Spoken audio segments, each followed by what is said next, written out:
Trade est un puissant algorithme doté d'une intelligence artificielle qui trouve les meilleures stratégies pour vous sur les marchés des actions, du forex, des cryptos et des futures. Vos ordres sont envoyés sur les marchés de façon automatique et gérés en fonction de votre profil, prudent ou agressif, des limites de gains et de pertes que vous définissez.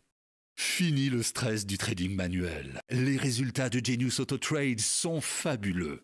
Et toujours sans aucun indicateur technique. Genius Auto Trade est disponible sur le web, mobile et tablette pour que vous puissiez investir facilement. Appelez le 09 80 08 20 11 ou allez sur le site web genius-station.com.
Pour ce Money Show podcast numéro 11. Comment ça va?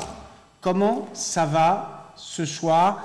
Je suis en train de regarder, il y a un petit peu de latence entre Genius TV, le canal privé de la TV de Genius, et YouTube. Vous êtes quelques-uns, vous allez venir au fur et à mesure, j'en suis certain. Merci d'être avec moi ce soir pour parler économie. Une économie qui est con qu'à péter une durite, hein. On devient fou. Ah bah oui, on devient fou.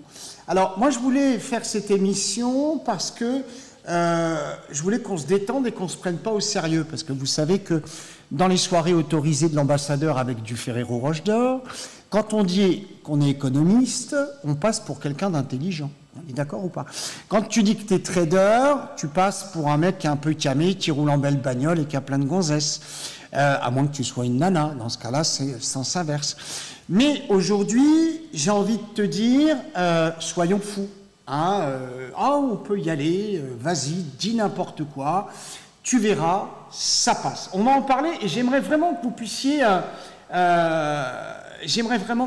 effectivement réagir. Pas comme les mecs qui m'envoient des trucs zéro, je sais pas quoi, j'en sais rien. C'est fou de ne pas pouvoir être tranquille 2 minutes, mais c'est pas grave. On va parler économie, je suis sûr que ça va les intéresser. Alors, mon métier, c'est forecaster. Avant même d'être négociant, je suis forecaster. Et ce qui m'intéresse, c'est de comprendre l'économie de façon à pouvoir anticiper des mouvements. C'est-à-dire qu'en fait, je suis un peu comme l'autopilote qui va lui détecter en face de lui un objet et va anticiper un mouvement pour éviter l'objet, voire l'accaparer, voire même le mettre dans sa poche et se tirer en courant, ce qu'on appelle la méthode du take the money and run. C'est un peu ça mon idée. J'ai envie de vous dire que depuis maintenant quelques semaines, précisément 1 an, un peu plus, oui, un an et 2 mois, et tout ce que je vous dis est vérifiable puisque les replays traînent sur YouTube, j'ai envie de vous dire que je suis en train de perdre la raison. Alors Luc, tu fais une émission pour nous expliquer que tu deviens zinzin. C'est bien, mais on s'en tape. Il faut que tu nous expliques le pourquoi du comment. Et c'est là où on va avoir... On peut bloquer, s'il vous plaît, tous les gens... on peut les bloquer, là, parce qu'ils sont en train de nous spammer le truc. C'est possible, là-haut, de faire quelque chose. C'est dommage, on va être obligé de bloquer le truc. C'est incroyable. Vous ne savez pas vous tenir, les gars, sincèrement. Bref, depuis 1 an et 2 mois, il se passe quelque chose. Et c'est très précis et c'est très, très normé. D'accord ?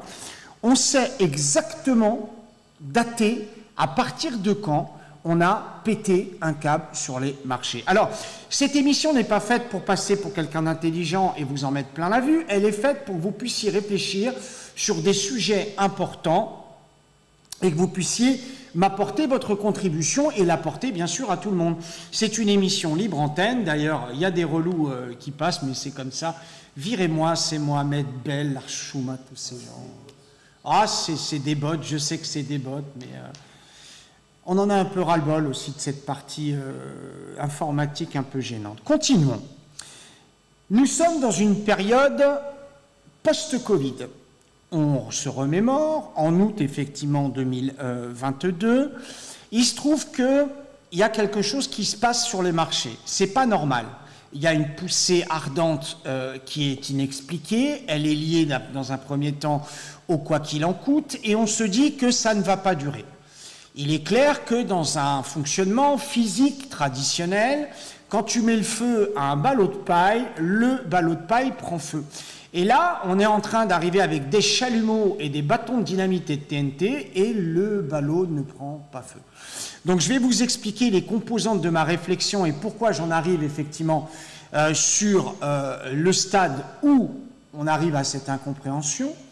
Et puis après, je laisserai libre cours à votre imagination de façon à pouvoir me répondre face à certains sujets. D'abord, vous n'êtes pas sans savoir que demain, il y a la décision de la Banque centrale américaine, qu'on appelle la Fed, sur les taux d'intérêt.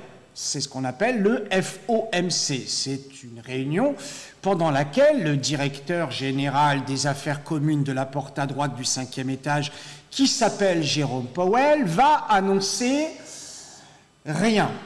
Moi, il y a une époque où le type, quand il parlait, tout le monde se taisait. Maintenant, le type parle 3 semaines avant pour expliquer qu'il ne bougera pas les taux jusqu'en 2024. On est 3 mois avant l'année 2024. Tu vas me dire que ça ne va pas durer longtemps. On lui a dit ça. Donc la semaine dernière, il a rajouté, non mais avant mai-juin 2024. Ça veut dire qu'il a enfoncé un peu le clou. Si vous écoutez bien tout ce que je vais vous dire dans cette émission, il semblerait que vous commenciez effectivement à bien cerner l'enfumage global dans lequel on se trouve. On va comprendre donc que ces taux d'intérêt sont fondamentaux, parce que c'est eux qui font bouger, 1, l'économie, et 2, les marchés financiers dans la partie que vous connaissez, qui est liée à l'énergie, effectivement aux actions, à la production, la consommation, ce qu'on appelle simplement les carnets de commandes, la confiance des consommateurs et évidemment les IPC Core. L'inflation, c'est un terme qui n'est pas barbare, connu par tout le monde, digéré allègrement, puisque l'inflation jusqu'à présent, ça pique, mais ça fait pas mal. Les gens qui connaissent les années 70, même les années 80, se rappellent de moments durs où l'énergie, justement, plombait les portefeuilles des ménages traditionnels. Ce qu'on vit actuellement, c'est un coefficient 3000 de ce que vivaient à l'époque les ménages français, par exemple, sur la crise du pétrole. Il est question effectivement de pétrole dans cette émission, absolument. Il est question de pétrole. On va parler pétrole, vous savez que la semaine dernière, on a parlé de dollars. On va en parler aussi un petit chouïa, mais il faut que vous compreniez de certaines choses. Alors, moi, si je fais un constat, parce qu'on part d'abord de la douleur pour trouver ensuite le mot et enfin le remède. La douleur, c'est les indices actions montent. Oui, mais Luc, c'est bien. Ah non. En fait, construire une maison très belle sur une plage, sans pour autant enfoncer de fondation, ta maison doit s'envoler. Là, elle ne s'envole pas. C'est-à-dire qu'en l'occurrence, elle tient sur la plage alors qu'il y a des tempêtes et des bourrasques. Oui, des tempêtes et des bourrasques, c'est du second degré, mais la métaphore est juste. Donc on se retrouve dans une situation où les indices ne devraient absolument pas monter, et ils montent. Alors, Luc, qu'est-ce que t'en as à foutre? Parce que la question que vous pourriez me poser, c'est Luc, qu'est-ce qu'on s'en fout que les indices montent? Au contraire, on prend de l'oseille côté acheteur. Faux. Pourquoi? Mais parce qu'aujourd'hui, acheter un marché sans conviction, sans quasi-certitude et sans fondation économique, c'est comme si tu te mettais à une table de poker face à des mecs que tu ne connais pas et qui ont des lunettes de soleil pour cacher effectivement les gestes ou attitudes qui pourraient trahir leur jeu. Et quand on regarde les marchés financiers aujourd'hui, à chaque fois qu'on prend une opération acheteuse, on tremble, parce que la part de hasard face à la quasi-certitude, elle est importante. Et je vais expliquer dans ce podcast pourquoi on ne sait plus acheter avec tranquillité.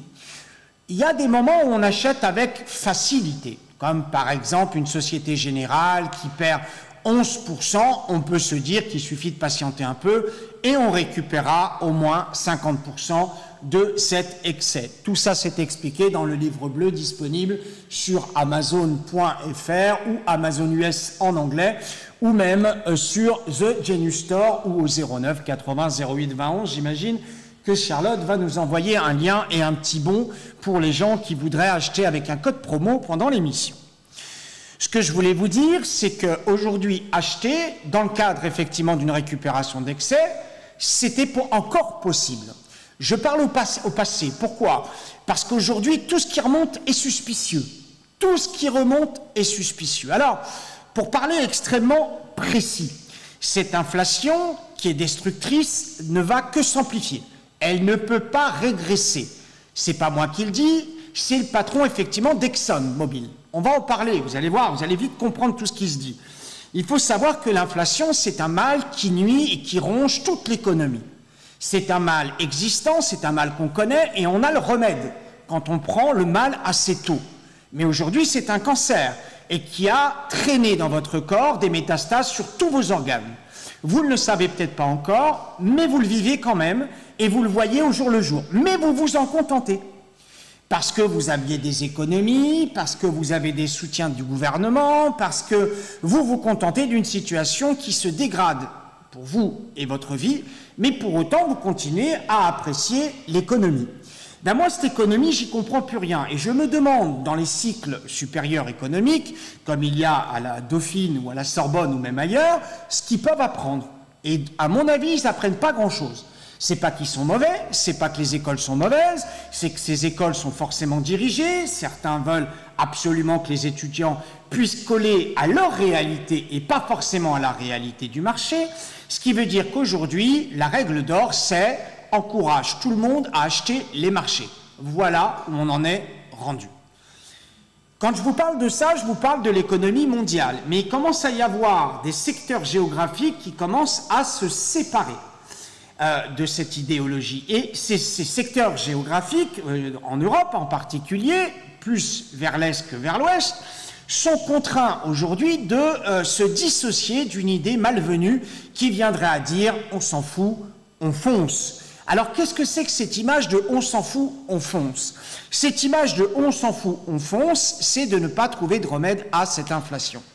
Le seul remède qu'on connaisse à cette inflation aujourd'hui, c'est l'augmentation des taux d'intérêt. C'est ce qui risque d'arriver demain. Mais demain, c'est le double effet qui se coule. Il y a non seulement la politique monétaire de la Fed, Banque centrale américaine, qui viendrait normalement, pour toute personne normalement constituée avec un cerveau qui fonctionne, à augmenter de manière colossale les taux et puis juguler une inflation de façon à limiter, bien évidemment, l'offre qui viendrait à retrouver un équilibre avec la demande. Parce que le premier indicateur face à la demande, c'est celui qui nous vient des États-Unis. Les États-Unis sont un laboratoire de consommateurs. Tu veux faire du business avec de la merde, tu vas là-bas, tu le vends, tu mets une belle nana qui fait ça avec tes produits, ça part comme du petit pain. Hein, ça me fait penser au téléachat. Il ne faut pas oublier qu'il y a une dizaine de chaînes ou une centaine de chaînes sur le câble qui font ce genre de choses. Donc si eux consomment, c'est que ça va. S'ils ne consomment plus, ça va plus. Et il y a un baromètre pour ça, en fait, qu'il faut connaître. Aux États-Unis, on sait qui consomme quoi et surtout la valeur de ce qu'ils consomment. Et on vient de s'apercevoir qu'il y a plus du tiers des produits qui valent plus de 1 500 $ qui sont plus achetables ou plus achetés. En gros, les produits chers ne s'achètent plus. C'est-à-dire que le seuil psychologique de l'achat, compte tenu de la conjoncture actuelle, de l'inflation et de ce qui te reste sur le compte pour vivre chaque mois, c'est aujourd'hui 1 500 non. Hein, on verra Black Friday. température corporelle, Black Friday. Black Friday, tout le monde fonce. Si on voit que les gens foncent moins, c'est qu'ils consomment moins et ils vont être obligés moins de consommer. Vous allez comprendre très vite pourquoi. La consommation crée forcément de la fabrication crée de la commande crée de l'emploi crée de la richesse crée de la consommation. Sauf que là, on n'est plus du tout dans ce cycle-là. Donc, premier témoin de ce qui ne va pas, les produits américains au-delà de 1 500 $ ne se vendent plus. On ne vend plus cher quoi que ce soit. Donc, ce qui veut dire qu'on consomme moins, mais pour autant, les indices continuent de monter. Oui, ils continuent de monter. Mais Luc, l'inflation, ça ne peut pas faire monter les indices. Si, dans une proportion et un spectre de temps extrêmement réduit. Puisque si tu mets de l'inflation malvenue, l'inflation devrait être normalement une répercussion de quelque chose. En gros, tes boulangers, ta farine augmente, le blé augmente, tu augmentes tes prix, c'est de l'inflation. Tu n'es pas à l'origine de cette inflation, c'est l'augmentation du blé. Oui, mais salaud, celui qui récolte, faux. Il suffit que ça soit une mauvaise année avec une mauvaise récolte, et dans ce cas-là, tu as plus de demandes que d'offres et les produits montent. C'est le supply, c'est exactement la base même de toutes les méthodes de trading, de négociation qui existent. Tu as plus de demandes que d'offres, dans ce cas-là, ton prix monte. Tu as plus d'offres que de demandes, dans ce cas-là, ton prix descend. C'est la base de tout. Et là, on n'en est pas encore là, en définitive. Parce qu'il y a un équilibre qui n'existe plus. On a arrêté de produire. Les gens ne le voient pas, ils ne le savent pas. Mais on a arrêté de produire. On produit beaucoup moins.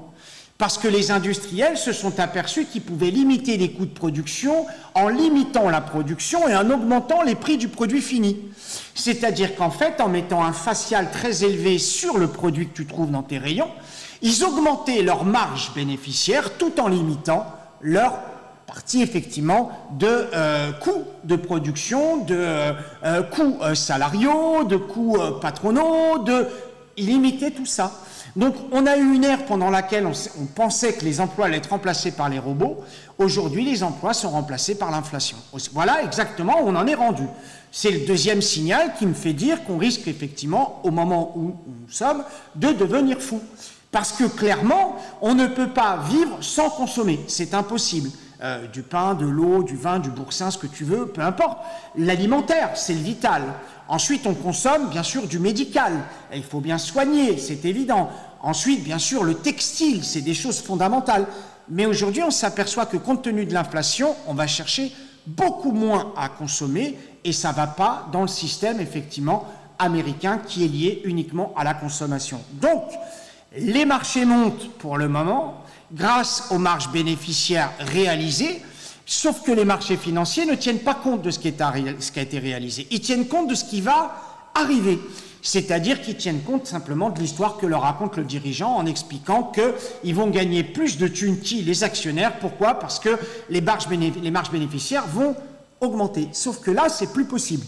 On a vu la Société Générale hier, moins 11%, le nouveau directeur en a pris plein la gueule au moment où il a été honnête. Et il a dit non, on ne va pas progresser, non.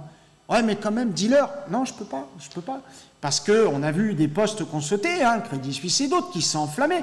Là, en l'occurrence, le patron a été honnête. Il a dit, bon, ce qu'on va faire, on va limiter la casse. Je vous annonce effectivement une marge de progression qui va être extrêmement réduite et qui sera dépendante du contexte effectivement international.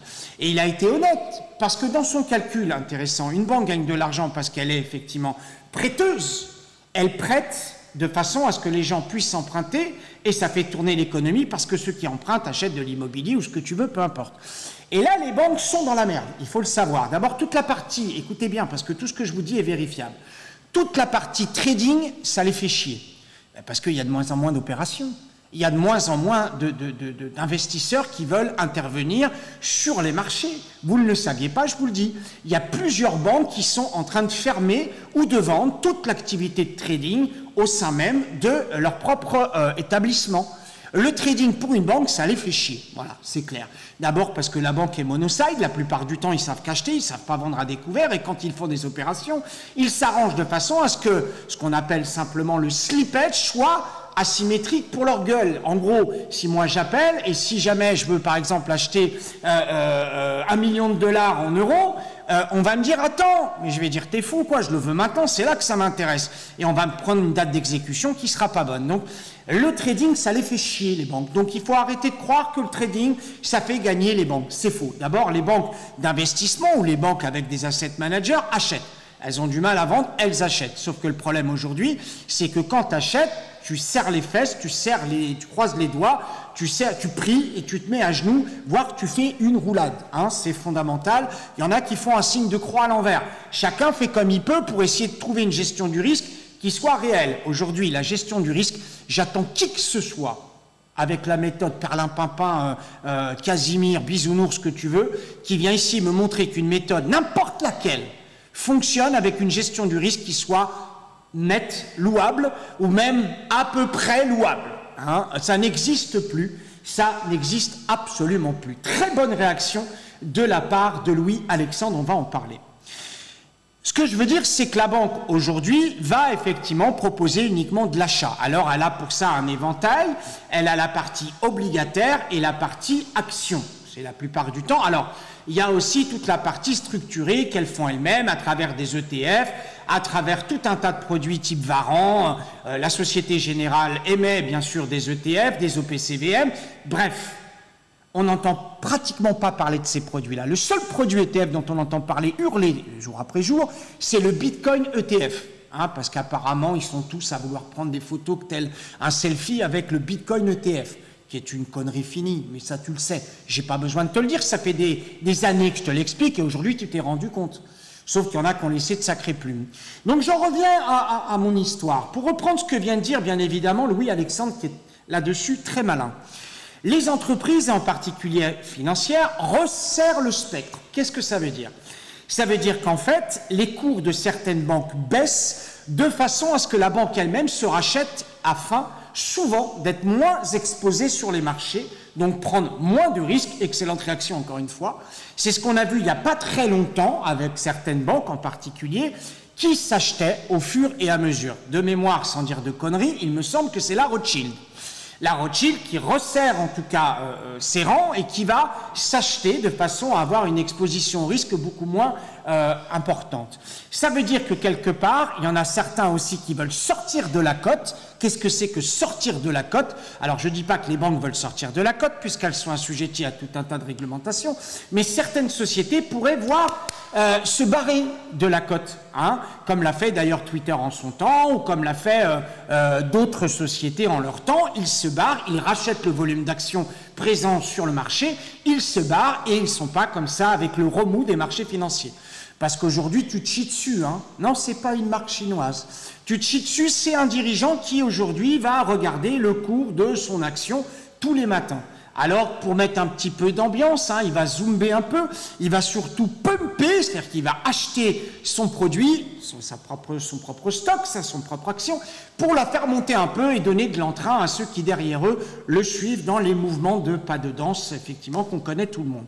Ce que je veux dire, c'est que les sociétés qui sont dans le cadre de la gestion du risque comprennent qu'il faille resserrer les rangs, s'auto-acheter de façon à limiter l'exposition de capitalisation sur les marchés financiers. C'est encore une fois une excellente réaction.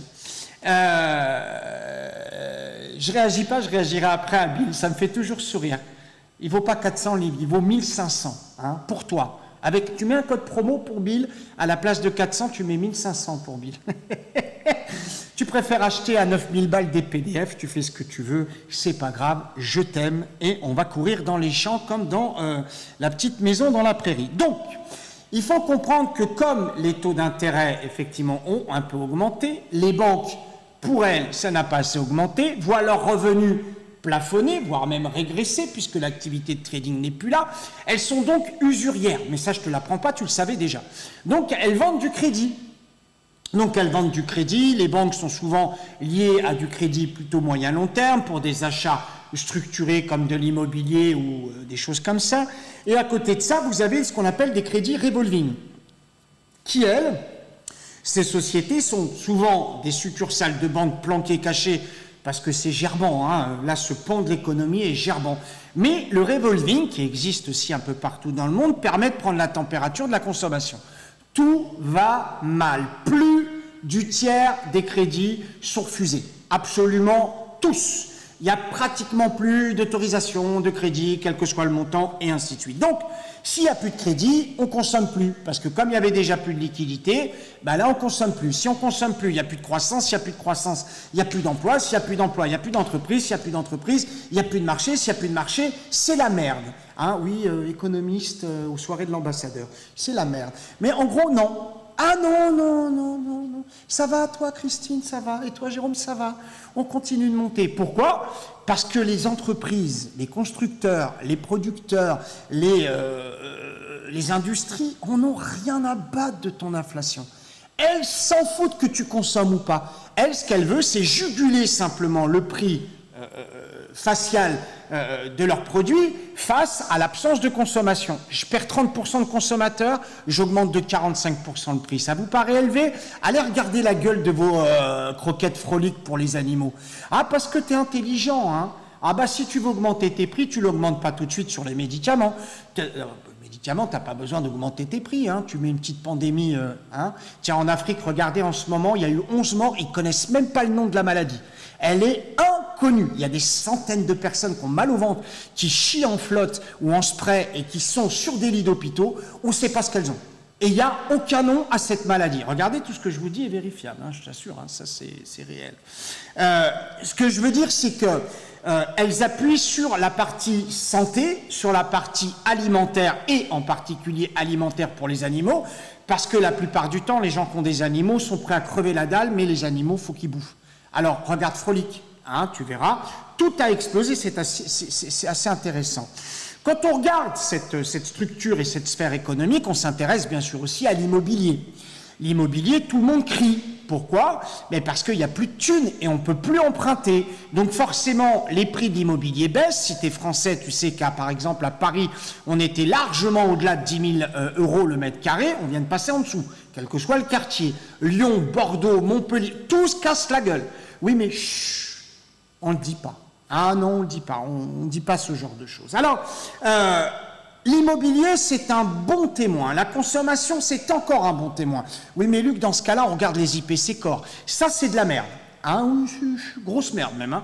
Parce que l'IPC Core en soi, c'est un peu... c'est le farfadet, quoi. C'est le truc un peu... Oh, tout va bien. Hein, oh là là, regarde. On était là, on est encore là, dis donc, ça n'a pas bougé. Ça a un peu régressé. Hein, regarde. Oui, non, je ne te parle pas de ta voisine, je te parle de l'IPC. Elle a un peu régressé, tu vois. On progresse, mais moins... Oui, mais on augmente moins vite. Hein, moins vite. C'est de la connerie. Hein, aujourd'hui, les statistiques économiques qui te sont données, c'est de la bouillie pour enfants attardés. L'IPC qui te sort, c'est de la merde, ça vaut rien. Ah, ils t'en ont sorti un, après il y en avait 2, aujourd'hui il y en a 5, il me semble, des IPC. Hein, avec le fromage, avec l'essence, avec... Tu vois le truc ou pas? Alors tout ce que je te dis est vérifiable. Si tu veux une autre observation, tu vas essayer de réfléchir à un truc très con. Ça fait au moins 2 semaines qu'on te dit que le pétrole augmente. Moi je regrette, je suis sur les marchés tous les jours, le pétrole il n'augmente pas depuis 2 semaines. Alors... il s'est passé quelque chose d'instantané. Mais vraiment, regarde, hop, on t'a annoncé, Télématin, boum, boum, boum, ou alors l'autre, il est 11h et vous regardez, boum, le pétrole augmente. Et toi, t'es comme un con, tu regardes pas les cours, et tu te dis quelque part, il a raison, vite, faisons le plein. Hein, ça, c'est l'image assez classique, traditionnelle. Donc, ce qu'on fait tout de suite, les raffineurs, puisque si le WTI ou le Brent augmente, les raffineurs ont entendu de l'oreille droite et de l'oreille gauche, bien évidemment, ressortent le prix multiplié par 1,5. Le problème, c'est qu'aujourd'hui, c'est qu'on se retrouve devant une augmentation qui est infondée, puisque le pétrole augmente, avec bien évidemment la consommation, je t'ai expliqué tout à l'heure qu'elle était en baisse. Et je te le dis, je ne te le cache pas, tu vas t'apercevoir que très vite, les compagnies aériennes vont manger. Chut. T'as entendu un truc? Moi, j'ai entendu. Bref, la consommation se réduit. Si la consommation se réduit, ton pétrole ne peut pas faire ça. Ton pétrole fait ça. C'est obligatoire.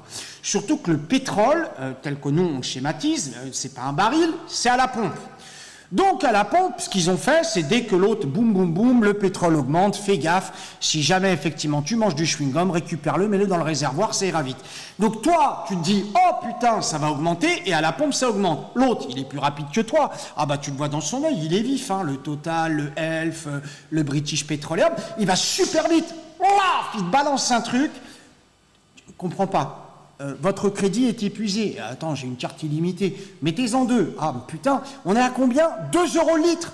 Waouh, ça commence à faire cher. Tu l'attendais pas, elle est arrivée par derrière, elle est arrivée. Tu vois ce que je veux dire? Alors, bien évidemment, si ce monde-là existait, tu serais dégoûté. Mais ils ont l'astuce. Donc le patron de Total est arrivé, boum boum boum, bonjour, comment ça va toi et ça va toi. Il a dit, je bloque, il bloque, on dirait presque Eli Kaku, je bloque les prix à la pompe jusqu'en 2024. Donc en fait, il a bloqué des prix qui avaient augmenté juste avant, jusqu'à fin décembre. Donc là, on est carrément dans le délire, hein, c'est du foutage de gueule absolu. Donc, les gouvernements, comme le gouvernement français, s'est dit à un moment, il va falloir qu'on fasse quelque chose, parce qu'on va encore avoir des mecs dans la rue, déjà que je ne peux plus aller chez Lidl, parce qu'ils m'ont pété le Lidl, je vais peut-être essayer de faire attention. Donc, Première ministre, boum boum boum, allô bonjour, comment ça va? Nous demandons aux stations-service et bien évidemment aux distributeurs des pétroliers de vendre sous le cost. Donc c'est complètement illégal, sous le cost c'est sous le prix d'achat, c'est parfaitement illégal, tu n'as pas le droit. Elle va assassiner bien évidemment ceux qui étaient déjà un tout petit peu au-dessus du cost parce qu'il fallait qu'ils luttent contre les gros groupes pétroliers et contre la grande distribution. Et là, c'est marrant, parce qu'Emmanuel Borne a sorti le machin, et là, il n'y avait plus personne. Il n'y avait pas d'Édouard Leclerc, lui, il est toujours en train de chialer, comme quoi il ne peut pas faire ce qu'il veut au niveau des prix, mais là, il n'y avait personne. Alors qu'elle a dit qu'elle voulait faire voter un texte de loi qui autorisait de vendre sous le cost, considérant que le pétrole peut, enfin en tout cas l'essence, pouvait devenir un produit d'appel pour que tu viennes consommer dans les grandes surfaces.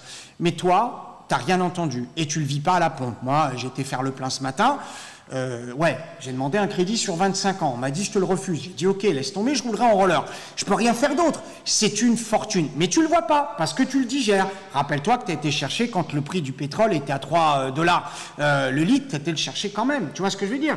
Donc tout ça, ça montre que ça va pas. Et c'est toujours lié à la consommation. Mais quand tu traites le pétrole et que donc tu travailles dans les commodities, tu as un signal fort, tu as un signal extrêmement important qui sont les stocks de pétrole. Aujourd'hui, les stocks de pétrole ne servent quasiment plus à rien.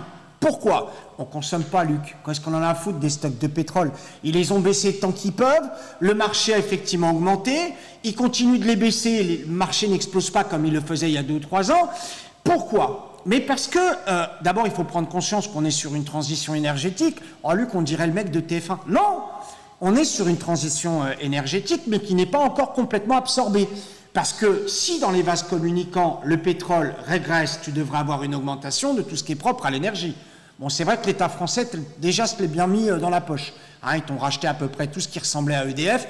Tout ce qui ressemble, ils l'ont racheté. Comme ça, ils sont tranquilles. Comme ils savent que ça va faire ça, eux, ils y sont. Je te rappelle qu'aux États-Unis, tu as General Electric dans la partie, effectivement, Power, qui peut être aussi intéressant. Bref, tout ça pour dire quoi? Tout ça pour dire qu'ils travaillent sur, eux, la transition entre le pétrole et l'électricité. Mais si c'est plus le pétrole, donc, qui est révélateur par rapport à la consommation, qu'est-ce qui va se passer? En fait, le pétrole a 2 moteurs. Le premier moteur, c'est la consommation. Le deuxième moteur, c'est le dollar. Oh Luc, tu nous fais chier, tu m'as nous reparlé encore de celui-là. Oui, le dollar. Le dollar, pourquoi? Parce que le pétrole s'achète et se vend en dollars. Et c'est vrai que le dollar, un dollar fort, c'est un pétrole qui n'a pas besoin de l'être. Un dollar qui est faible, le pétrole, effectivement, augmentera plus que même le supply avec les stocks de pétrole. Ce qu'il faut comprendre, c'est qu'aujourd'hui, ton dollar, il monte et ton pétrole, il monte. Ah, merde! Ah, il y a une couille dans le potage. René, viens voir. Amène-moi la passoire. Je ne comprends plus rien. Si ton pétrole monte et que ton dollar monte, ça commence à sentir un peu bizarre. Ça veut dire qu'il y en a un des deux qui truc. Hein. J'ai une idée. Personnellement, j'ai une idée. Mais on voit bien qu'il y a un problème sur les 2 tableaux. Alors, avant de parler effectivement de la chose qui pourrait nous aider à sortir de cette impasse, on va appuyer sur cette partie, effectivement, pétrole-dollar, qui sont significatifs de la consommation. Et à partir de là, il y a certains qui pourraient imaginer qu'on puisse effectivement avoir cette transition vers l'électricité. Mais l'électricité ne monte pas non plus. Alors on invente un truc. Et on explique à tout le monde que le nat-gaz va augmenter plus vite que le reste. Parce qu'on arrive en hiver, parce qu'il y a eu un problème avec l'Ukraine et la Russie, tu connais, hein, ça tu bouffes tout ça. Ben oui, parce que tout ce qui est inflationnaire là maintenant, c'est simplement de la connerie pure et dure. Tout a été construit et monté de telle façon que, un, on t'a fait croire que tu allais manquer de pétrole et de gaz, on n'en a jamais manqué. Deux, qu'on allait manquer de denrées alimentaires. Emmanuel Macron à la télé nous a dit qu'on allait avoir faim. On n'a jamais eu faim, on a toujours mangé à notre faim. En tout cas pour ceux qui travaillent et obtiennent de l'argent, même si tu manges moins qu'avant, tu continues à manger. Trois, on nous a expliqué qu'effectivement, il y allait avoir un énorme problème parce qu'il va y avoir un choc pétrolier. Pour l'instant, on ne le voit pas. Et enfin, pour finir, un problème de climat qui va nécessiter de se chauffer encore plus. Les hivers vont être plus rudes et les étés beaucoup plus chauds.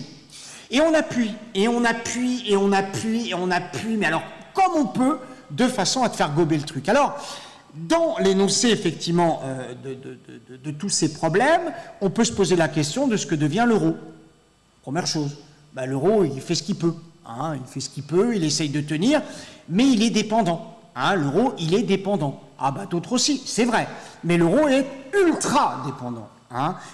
Quand tu produis, quand tu arrives à vivre en autarcie, quand tu as des matières premières, t'es plutôt pas mal.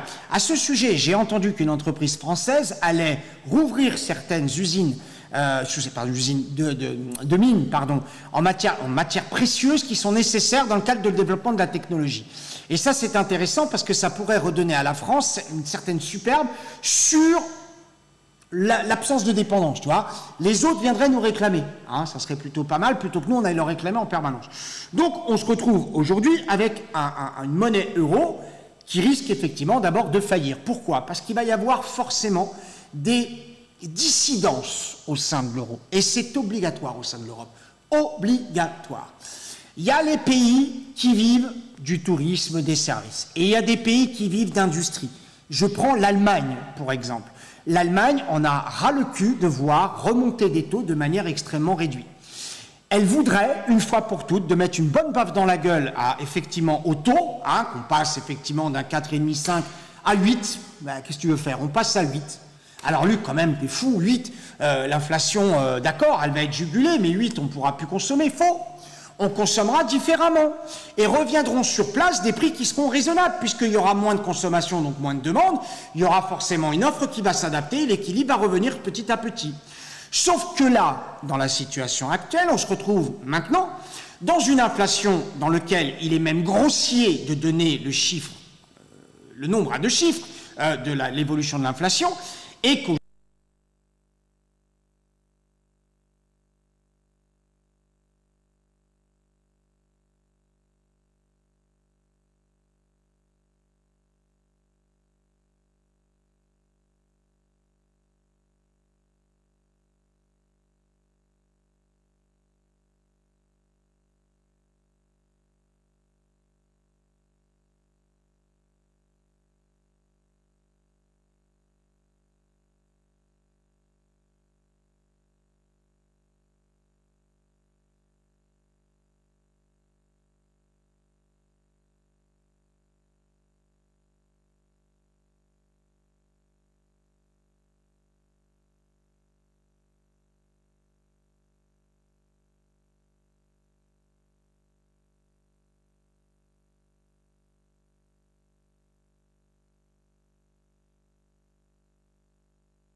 son.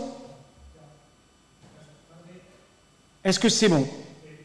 Le son, c'est bon? 3, 2, 1, 6, 8, 12. Allô, Paris, ici Houston. Houston, ici Paris, Paris, ici Houston. Voilà, le son, c'est revenu. Voilà, on remercie très fort l'équipe là-haut. Je continue. Donc j'étais en train de dire quoi? J'ai même laissé passer ce que j'étais en train de dire. Tiens, si vous m'écoutiez, n'hésitez pas. Il y a du son ou il n'y a pas du son? Ben voilà. Qu'est-ce qu'on était en train de dire là? Vous vous souvenez ce qu'on était en train de dire ou pas? Tiens, dites-moi dans le chat, parce que ça m'a perturbé cette histoire. Bref, ce que j'étais en train de dire, c'est que l'Allemagne veut effectivement maintenant que les taux augmentent. Pourquoi elle a besoin que les taux augmente? Parce qu'elle a besoin de revenir sur le cycle classique et traditionnel de prix qui sont en équilibre par rapport à ce que gagnent les gens, vous. Si les prix sont en décalage, ça n'ira pas. Regardez, Internet pullule de vidéos de mecs qui vivent dans des caravanes et dans des bagnoles.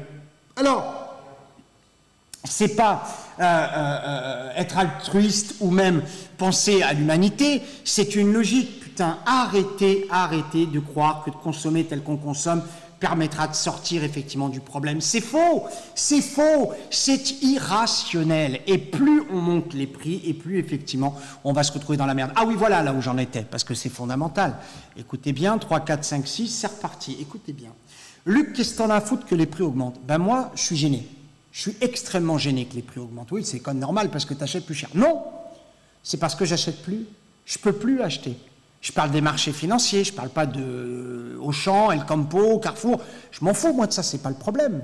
Grâce à Dieu, on a un métier, on arrive à vivre jusqu'au moment où ils nous couperont les vivres et que le trading sera arrêté. C'est pas dans la veille, mais on peut tout imaginer. S'il y a vraiment un décalage et que le SP perd 7%, on va se faire arrêter. Mais c'est pas grave. Pour le moment, on vit. Les marchés financiers ne veulent pas de moi. Ils veulent plus de moi. Ils veulent plus que j'achète. Ils veulent plus que j'achète. Ils veulent plus que je puisse acheter quoi que ce soit. Je ne sais pas acheter un Tesla à 400 balles. Je ne sais pas, moi, acheter n'importe quelle action au-dessus de 100 balles. Aujourd'hui, je ne sais pas acheter un dos à 35 000 balles. Je ne sais pas acheter un CAC à 7 200 balles. Dans un mouvement classique et traditionnel dans lequel l'économie est portée par une croissance avec des PMI et des PIB en amont, pourquoi pas? Mais là, c'est le bordel partout. Les mecs crèvent la dalle. L'autre, il est incapable de monter les taux. L'Allemagne gueule. Ben pourquoi l'Allemagne gueule? Parce qu'ils ont besoin, encore une fois, de croissance. Et la croissance, c'est bien la production. On est bien production égale croissance. Là, c'est production égale consommation. Consommation n'égale plus production. On a un problème. Allô, Houston, on a un problème. On a un problème. Les marchés ne veulent plus de moi. On n'a jamais acheté au plus haut. Jamais. On achète quand le marché corrige, on n'achète pas quand le marché est au plus haut, c'est pas vrai. Sinon, tu te prends un pullback et tu te fais cartonner. Donc, on a un problème. Il y a une autre chose aussi que vous pouvez vous poser en question. L'émission aura duré plus longtemps que prévu, mais je voudrais quand même vous signifier quelque chose. Quand on est même débutant sur les marchés financiers, on a compris qu'il y avait une frontière infranchissable entre la partie obligataire et la partie action. C'est-à-dire que l'obligataire monte, les actions descendent. C'est le jeu des masses financières, ça paraît assez évident. Aujourd'hui, tout monte. C'est-à-dire que quand tu regardes effectivement ton obligataire, que ce soit sur des bons T-Bond à 20 ans, à 5 ans, à 10 ans, à 15 ans, ce que tu veux, ou même le FGBL en Allemagne, ça monte en même temps que les indices. Mais c'est quoi ce bordel? Ça voudrait dire qu'en fait, les gens qui sont dans le cadre de la gestion, de la location d'actifs ou même de la gestion d'actifs, vous êtes en train d'avoir une répartition du risque équivalente entre l'obligataire et l'action. C'est ça la gestion du risque? Il y a un problème quelque part. Donc les opérateurs qui pourraient en parler encore mieux que moi pourraient vous dire qu'ils sont dans une situation incongrue où ils ne comprennent pas, alors qu'ils réallouent l'actif sur l'obligataire, l'action continue de monter. Personne ne comprend ce qui se passe. La seule chose qu'on puisse comprendre, c'est qu'ils sont en train de dire à tout le monde que leur boîte va faire des bénéfices hors normes. Ils sont en train de vendre en fait quelque chose qu'ils n'auront pas. La peau de l'ours, ils l'ont pas. Ils ne l'ont pas, ils n'ont même pas tué l'ours. Mais il raconte une banane. Et cette banane, elle tient depuis 14 mois. Il faut être honnête, ça c'est clair. Quoi d'autre? On a parlé des politiques monétaires, on a parlé effectivement de la Fed. Demain, FOMC, on sera en live, si vous avez envie d'être avec nous, en tout cas sur Genius TV, puisque nous, on le traite en live. On confie la gestion de nos opérations à l'algorithme Genius d'intelligence artificielle avec l'autotrade. Et nous, on regarde, pouf, 1000 balles, hop. Ça, c'est bien, vous pouvez tester effectivement tout ce que je viens de vous dire. Alors, de manière générale et globale, on ne peut plus faire d'économie. Et celui qui me dit le contraire, moi, il n'y a aucun problème. Dites-moi dans le chat si vous savez faire de l'économie ou pas aujourd'hui. On ne peut plus faire d'analyse fondamentale, première chose. On ne peut plus utiliser d'indicateurs techniques. Ça fait des années que je le dis, que je me bats. Si parmi vous, il y a des gens qui utilisent l'indicateur technique, montrez-moi en live comment vous faites de l'oseille. Ça ne marche plus. D'ailleurs, on n'entend plus pratiquement plus parler d'indicateurs. Les méthodes Tartampion, des Tortels, d'Eliott, Chewbacca, ça n'existe plus. On n'en parle plus. Il n'y en a plus. On n'a plus, pourquoi? Parce que au début, tu peux faire croire que c'est un problème du mec qui l'utilise, mais à la fin, le mec qui l'utilise a compris que ce n'était pas lui le problème. Donc, il y a un souci. Tu vois, il n'y a plus de ça. Il n'y a plus toutes ces notions, en fait, de repères qui étaient avant, soi-disant, de la facilité. C'est mort, comme dit effectivement Benjamin. C'est mort. Il n'y en a plus. Il n'y a plus de gourou. Hein, il y a un pauvre mec qui a travaillé avec moi pendant un certain temps, qui aujourd'hui vend des abonnements pour faire du trading. Mais putain, mais arrête, quoi. Arrête. Reprends ton activité qui était celle, effectivement, tranquillou, mais arrête de faire croire aux gens que sur abonnement, ils pourront apprendre ce que c'est que le trading. C'est pas vrai. Nous, le trading, on l'apprend en live, au quotidien. Hein, on apprend même le full marge. Il y aura une formation au mois d'octobre. Mais attention, il n'y a pas de PDF. Hein, il n'y a que des écrans, des mecs avec des souris et des claviers qui passent des ordres avec moi à côté. C'est là où ça devient intéressant. C'est là où ça devient intéressant. Alors, Bill nous parle de market profile. On peut en parler du market profile. Moi, j'adore. Ah bah perso, j'adore. Le market profile, comme d'ailleurs le volume profile, permet de faire une chose fondamentale, c'est de voir où se trouvent les gros niveaux de négociation. Bill, tu confirmes ou pas? Est-ce que tu confirmes? Les gros niveaux de négociation. Aujourd'hui, tes gros niveaux de négociation, ils ressemblent à rien. Ils ressemblent strictement à rien. Ils ressemblent absolument à rien. Alors attends, Bill, quand même, calme-toi sur le day trading, pas besoin de faire de fondamental. Non. Hein, genre, tu fais une opération à 19h57 demain, hein, le FOMC est à 20h, t'achètes, manque de bol, boum, tu te prends dans la tête. À moins que tu aies un compte illimité, à mon avis, c'est tendu, tu vois ce que je veux dire. Pour finir tout ce que je suis en train de vous dire, souvenez-vous d'une chose simple, c'est que les marchés aujourd'hui tentent de monter à l'open, décrochent comme jamais, effectivement, tout de suite après, puisqu'on a, sur le dos par exemple, on a explosé quasiment 300 points, que dans la descente, quand ça fait 300 points, tu ne peux pas les gagner, ça n'est pas possible, parce que forcément, à moins que tu sois un risque tout et que tu fasses un signe de croix à l'envers, tu ne vas pas te prendre toute la descente. Parce que pour que tu puisses vendre à découvert, il faut que tu aies des mecs qui achètent alors que le marché se casse la gueule, c'est assez rare. 2, il faut que tu supportes effectivement le break-even qui est souvent plus élevé côté vendeur que côté acheteur. Et 3, enfin, tu te retrouves face à un marché sur lequel tu as peur que d'une chose, c'est que ça ne s'arrête pas. Oui, mais dans ce cas-là, je gagne. Faux! Si ça ne s'arrête pas, c'est circuit breaker, tu te fais éjecter, tu ne gagnes plus rien et tu reprends quand le marché est au-dessus effectivement de l'entrée et là tu pleures. Donc on n'attrape jamais un couteau par la lame, c'est ce qu'il faut retenir, c'est évident. Donc aujourd'hui tu fais des petites opérations dans un temps réduit et tu arrives effectivement à gagner un peu d'oseille, ou beaucoup si tu as fait la formation full marge, ça c'est clair, c'est plutôt pas mal. Tu as gagné 100 points aujourd'hui, sur quoi notre ami? Dis-nous simplement, sur le dos. Comment tu l'appelles le dos toi quand tu fais du day trading? Tu l'appelles dos? Ça m'intéresse, tiens, parce que je ne le comprends pas. On n'a pas le droit de traiter le dos. Tu le savais? On ne peut pas. Le dos, on ne peut pas le traiter. C'est interdit. Tu ne peux pas. Non, n'essaye pas si tu ne peux pas. Tu ne peux pas traiter le DOW. Ça n'existe pas. Comme tu ne peux pas traiter le CAC ou le DAX. Tu ne peux pas. Tu n'as pas le droit. C'est interdit. C'est un instrument qui permet simplement d'évaluer la progression des différentes valeurs qui sont les plus capitalisées en fonction du pays. C'est assez facile à voir. Voilà. Le dos n'existe pas, chérie. Non, je te jure. Non, je te promets. Le DOW n'existe pas. S'il y a un mec qui te vend du DOW, à mon avis, il est à Barbès sous le métro et il est en train de te vendre un truc qui ne se cote pas. Hein. Fais attention à ce que tu fais. Donc, ce que je voulais vous dire pour finir cette émission, c'est que les mouvements sont normés, on les connaît bien évidemment. On part, on essaye de monter, on se casse la gueule et on monte pour faire un point zéro. Ça montre qu'une seule chose, c'est qu'en fait les opérateurs market makers qui travaillent pour des grands fonds ou des grands organismes gouvernementaux attendent simplement que les mecs qui ont fait de l'oseille se barrent pour pouvoir acheter le marché avec moins de difficultés que s'il y avait du monde dessus. Voilà, tout simplement. Non, ça n'existe pas, chouchou le dos, ça n'existe absolument pas. J'ai passé beaucoup de plaisir, en tout cas j'ai eu beaucoup de plaisir à passer du temps avec vous, voilà dans l'ordre, ça fait un peu ça. J'espère avoir éclairé vos lanternes, je vous demande d'être prudent sur les marchés, on sait qu'on va se casser la gueule, on le sait forcément.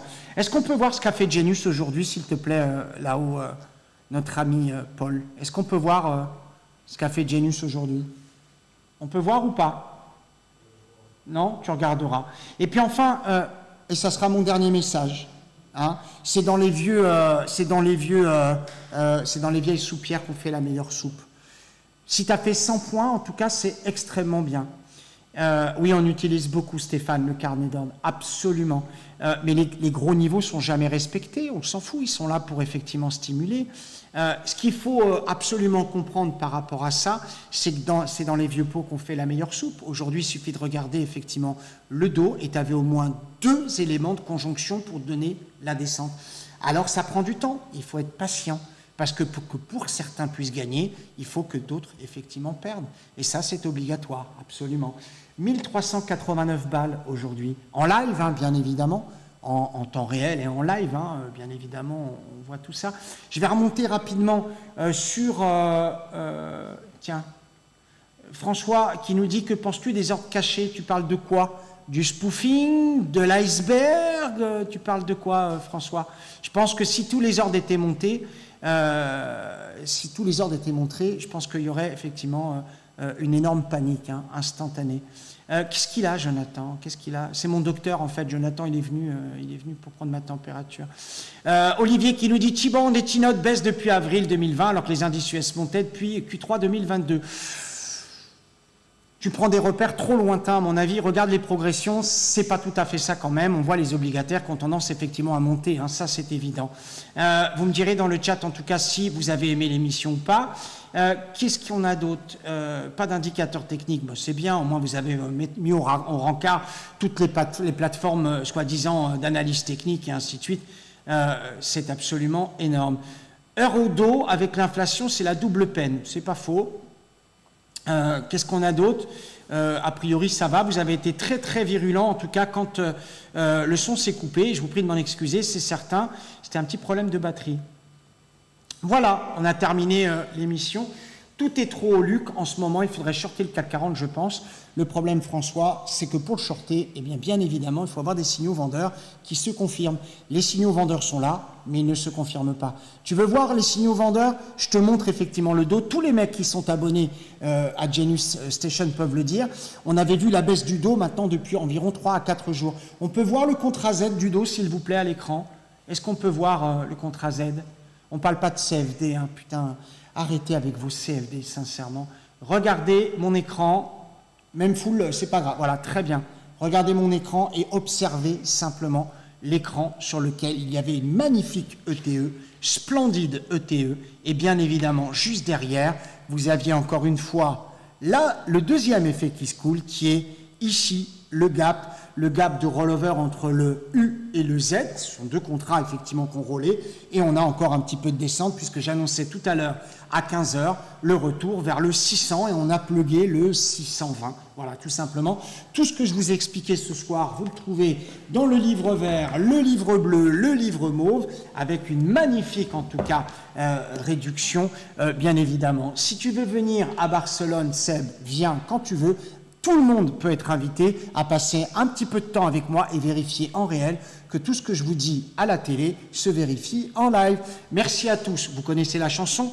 Take care, tchuss et surtout enjoy. Rendez-vous demain, 20h. Jérôme ne va rien dire. Ciao, bye bye.